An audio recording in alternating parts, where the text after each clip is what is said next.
43-masala. Kimyo olimpiadasi ishtirokchilariga tahlil qilish uchun 5 ta raqamlangan proberkada rangsiz moddalar eritmalari berilgan. Ishtirokchilarda pH indikator qog'ozi va elektroz apparati mavjud. Eritmalar haqida quyidagi boshlang'ich ma'lumotlar berilgan. Eritmalardagi kationlar davra sistemining 1, 3, 4, 5, 6 davrlarida joylashgan elementlardir.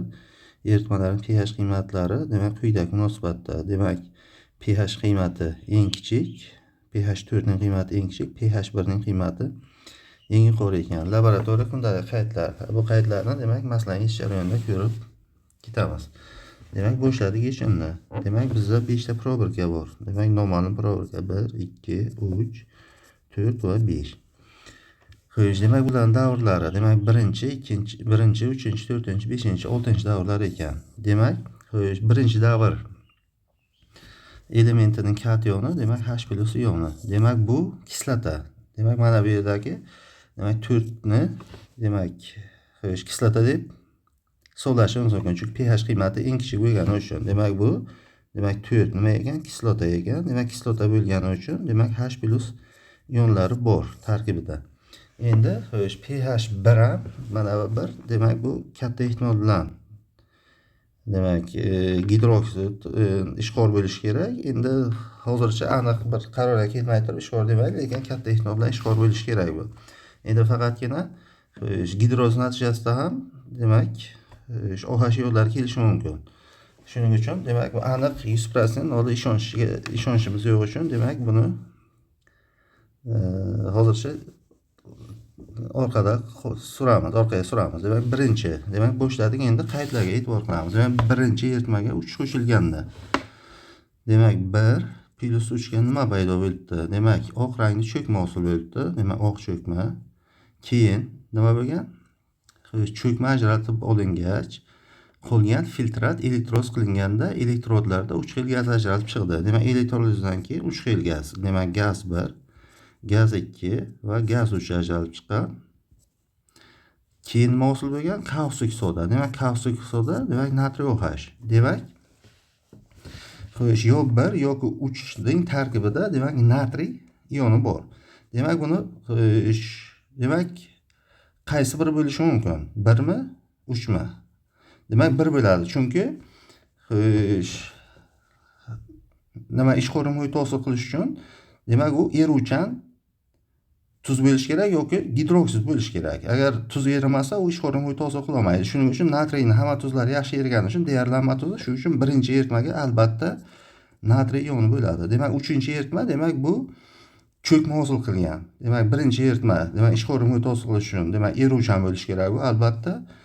Demak, uchi demak cho'kma hosil qilganda demak buni pH qiymati unchalik yuqori bo'lmaydi. Shuning uchun demak birinchi demak natriy ioni mana shunga bo'ladi. Keyingi 3 ta gazga e'tibor qaratamiz.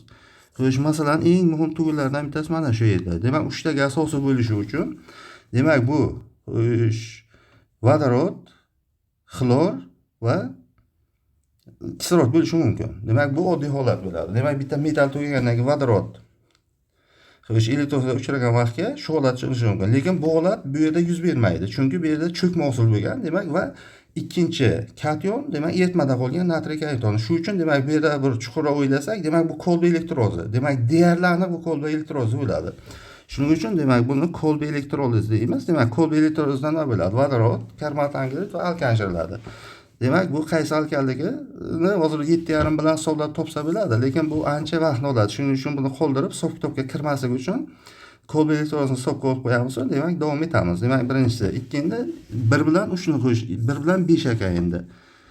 Demak, 1 va 5 nima bo'lgan ekan? Sutsimon cho'kma. Demak, sutsimon cho'kmani hamma biladi, kalsiy gidroksidir. Demak, cho'kma hosil bo'lgan. Keyin nima bo'lgan? Xo'sh, elektroz qilganda sariq-yashil gaz paydo bo'lgan ekan. Ana endi. Demak, sariq-yashil gazni, o'tkir rangli sariq-yashil gaz bu xlor. Demak, xlor hosil bo'lgan. Ana endi, xo'sh, demak 1 va 5 ga e'tibor qaratamiz. Demak, birinchi eritmada xlor bo'lishi mumkin emas. Nima uchun mumkin emas? Chunki agar natriy xlor eritmasi bo'lsa, uni pH qiymati eng yuqori bo'lmaydi. Shuning uchun demak bu OH ioni ekan. Demak, bu yerda qaysi ion bu? OH minus. Demak, birinchisi natriy OH ekan. Birinchi eritmamiz. Demak, birinchi eritma aniq bo'ldi. Ikkinchisi, xo'sh, demak mana 1,5 ga demak natriy va OHni olib tashlasak, demak kalsiy va xlor ionlari qolyapti. Demak kalsiy va xlor. Demak mana bu 5-eritma, demak nima bo'ladi? Kalsiy xlor bo'lib qolar ekan. Endi keyingisiga o'tamiz. Xo'sh. Demak 3 4 endi. Demak qaysilar qo'shilgan? 3 + 4. Demak 3 + 4 dan nima bo'lgan ekan? Demak qo'shilganda oq cho'kma tushdi. Yana oq cho'kma. Oq cho'kma ko'pligi uchun e'tibor ham qaratib o'tmaymiz. Keyingisi o'ziga xos o'tkir sirka hidi chiqdi. Demak sirka hidi deyapti. Demak mana bu yerda ikkinchi. Demak muhim tuguni bu. Masalan, demak sirka hidi bo'lsa, demak kolba elektrozga albatta nima qiladi? Organik tuz qatnashi kerak. Demak u sirka hidi bo'lsa, mana bu demak 1,3 dan kolba elektroz 1,3 deydi-ku. Shuning uchun mana bu yerda qaysi ion bu? CH3 COO demak ioni bor. Hozir buni kationini bilmaymiz. Demak bundan demak yana bitta muhim narsa aniq bo'ldi. Demak 3 da albatta atsetat ioni bor ekan. Endi keyingisi demak nima? 3 5. Demak 3 + 5. Demak 3 + 5 ga nima ajralgan? Yana oq cho'kma. Xo'sh, oq cho'kma. Keyin ushbu cho'kma probirga qizdirilganda to'liq erib ketdi. Xo'sh, erib ketdi. Demak bu yerda demak oq cho'kmaning tarkibida xlor bor. Ana endi xo'sh, sovuq suvda yomon, issiq suvda yaxshi eriydigan tuzlarga Pb xlorid 2 eslasak agar va Pb yod 2 kiradi. Endi bu yerda yod yo'q. Demak bu chunki ana bu 3-5 reaksiya qilgan uchun bu xlor ioni bo'lgani uchun demak bu nima ekan? Xloroshin xlorid ekan. Ana endi demak 5 ni elementlari demak kationlar kalsiy va xlor bo'lgani uchun demak ushni demak kationi nima bo'lib qoladi? Ko'rg'oshin xlorid. Demak ko'rg'oshin bo'ladi kationi. Demak ana endi bu modda ham aniq bo'ldi. Demak bu nima ekan? Ko'rg'oshin asetat ekan. CH3 CO2. Endi keyingisiga o'tamiz. 2 + 3. Demak 2 + 3 eritma. Nima bo'lgan 2 + 3 eritmaga? Xo'sh, oq rangli cho'kma, yana oq cho'kma ekan. Keyin nima bo'lgan? Molyar massasi necha? 245 bo'lgan. Xo'sh, demak ushbu cho'kmaning molyar massasi. Endi cho'kmaning massasi 245 bo'lgan.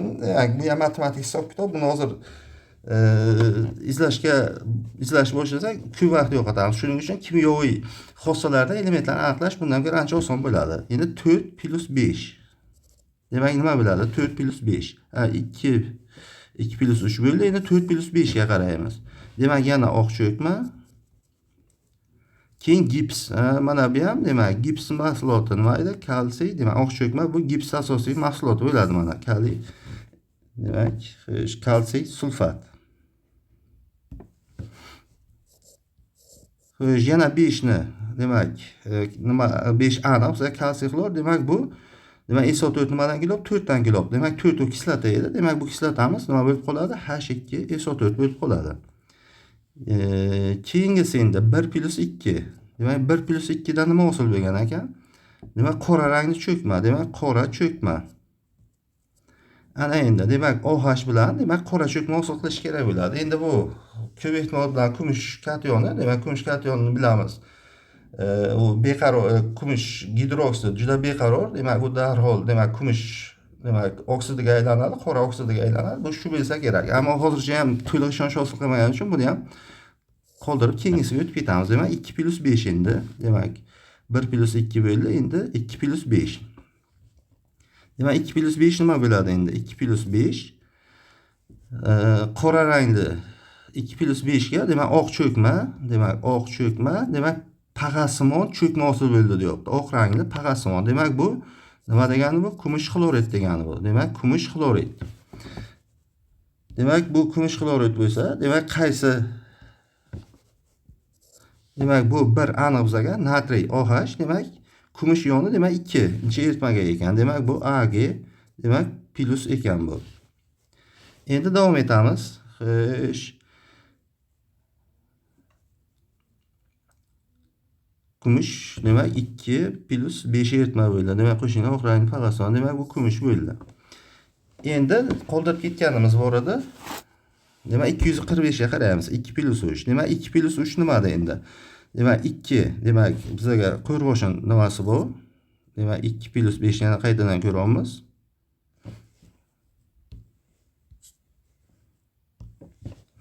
Demek 2 plus 5 demek qo'rg'oshin, nima kumush ioni bu.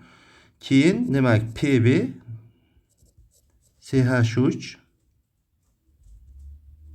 COO2. Xo'sh, demak ana endi bular ion almashsa, demak kumush aslida demak qo'rg'oshinning qaysidir tuzi paydo bo'ladi.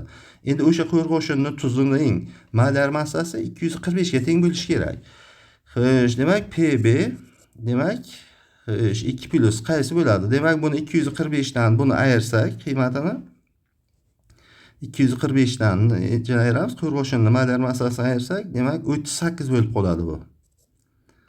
Demak 38 bo'lsa, ana endi demak 38. Demak, xo'sh, kumushni eriydigan tuzlarini eslaymiz. Demak, kumushni eriydigan sanoqli tuzlar bu. Demak, kumush asetat, bu kumush tuzi erimasa, bu yerda reaksiya yuz bermaydi. Shuning uchun demak albatta kumushni eriydigan tuzni oqtarishimiz kerak, anionni oqtarishimiz mumkin. Demak, bu asetat, nitrat va ftorid. Demak, bu asetat bo'lmasligi aniq, nitrat bo'lmasligi aniq. Demak, bu nima ekan? Ftorid ekan.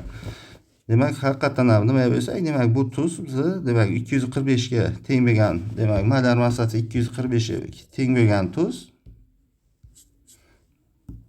nima bo'lib qoladi? Pb demak ftor 2 bo'lib qolagan. Demak bu yerda ham demak aniq bo'ldi. Demak bu nima ekan? Kumush ftorid ekan. Demak endi javoblarni qaytadan yozishamiz. Yani birinchisi natriy OH, ikkinchisi kumush ftorid Ag ftor. Demak uchinchisi demak qo'rg'oshin asetat Pb CH3 CO2. To'rtinchisi kislota edi, demak H2SO4. Beshinchisi qani beshinchisi demak kalsiy xlorid edi. Demak beshinchisi kalsiy xlor 2 ekan. Endi ikkinchi sharti. Tahlil jarayonida sodir bo'lgan barcha reaksiya tenglamalarini yozing. Demak 1 plus 3. Demak 1 nima edi? Natriy OH edi. 3 nima edi? Kumush qo'rg'oshin asetat edi. Pb CH3 CO2. Demak ion almashish reaksiyasi. Demak nima hosil bo'ladi? Natriy asetat CH3CO natriy plus qo'rg'oshin OH2 hosil bo'ladi. Reaksiyani tenglashtirmaymiz. Oson tenglashtirish uchun demak keyingisi demak 1 plus 5. Demak 1 plus 5 demak natriy OH. Demak bunisi nima edi? Kalsiy xlor 2 edi. Demak reaksiya natriy xlori plus kalsiy OH2 cho'kma bo'ladi. Demak keyingisi 3 plus 4. Demak 3 nima edi? Demak qo'rg'oshin asetat edi. 4 kislota H2SO4. Demak nima hosil bo'ladi? PbSO4 plus demak sirka kislota CH3 H3. Demak 3 plus 5. Demak 3 yana qo'rg'oshin asetat 5 kalsiy xlorid. Demak Pb xlor 2 plus demak kalsiy CH3 CO2. Keyingisi 2 plus 3. 2 plus 3 demak 2 demak kumush ftorid 3 Pb CH3 CO2. Demek CH3 CO plus Pb ftor 2. 4 plus 5. Demek 4 nima edi? H2SO4 edi. 5 kalsiy xlorid edi.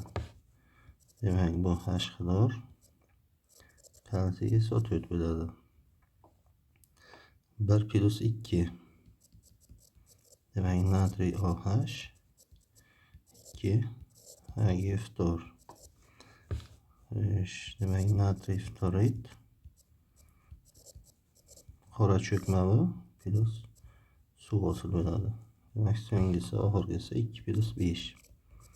Demak, 2 kumush fluorid plus kalsiy fluorid 2. Demak, bundan pag'asmol cho'kma plus kalsiy fluorid 2 hosil bo'ladi. Demak, ikkinchi shart ham tugadi.